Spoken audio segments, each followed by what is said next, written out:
আমি বিশ্বাস করি আমার কোম্পানি সেরা, আমার পণ্য সেরা, আমি হব আমার কোম্পানি সেরা সেলসম্যান। আমি পারি, আমি পারবো, আমি করে দেখাবো। কমিটেড থাকতে হবে নিজের প্রোডাক্টের প্রতি। হ্যাঁ, কোন একটা অফিসে গেছি, ভাই আপনার বইগুলো পড়া দরকার, কোথায় যে পাই? ভাই টাকা বের করেন। মানে টাকা বের করেন, কিসের টাকা? বই নেবেন না? বললেন হ্যাঁ নেবো, তো 500 টাকা দেন। আমি শুধু মুখে বলবো না, আমার আচার আচরণ কথাবার্তার মধ্যে আমি অল টাইম সেলসম্যান। চাপার জোর থাকতে হবে, কিন্তু চাপাবাজি করা যাবে না।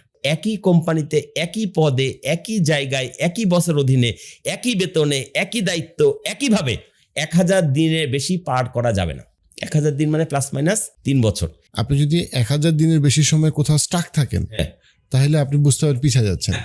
পিছিয়ে গেছি। একই কোম্পানিতে থাকেন আপনি 20 বছর, আমার আপত্তি নাই, তবে একই পদে নয়, একই দায়িত্বে নয়, একই রোলে নয়, একই বসের অধীনে নয়, একই বেতনে তো নয়।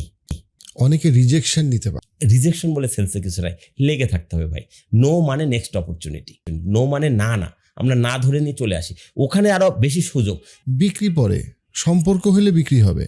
আমি প্রত্যেকটা ফোন কল রিসিভ করি, নোন আননোন সব আমি রিসিভ করি। আমার কথা খুব পরিষ্কার, কারণ আমার ফোন কলের মধ্যে থেকে তো টাকা আসার প্রথম ধাপটা হবে। আমি যদি ফোন ধরা না করি, ওই কলটা হয়তো 2 লাখ টাকার একটা কাজ ছিল, আমি 2 লাখ টাকা মিস করে গেলাম আমার ভুলের কারণে। বাঙালির 3 হাত, দুটো তার নিজের হাত, তৃতীয়টা অজুহাত। বাঁচতে হলে বেচতে হবে, ততক্ষণই বাঁচার মতো বাঁচবেন যতক্ষণ বেচবেন। কেনাতে হলে চেনাতে হবে আগে, মানুষ তারটাই কেনে যারটা চেনে। আপনি চাকরি খুঁজছেন।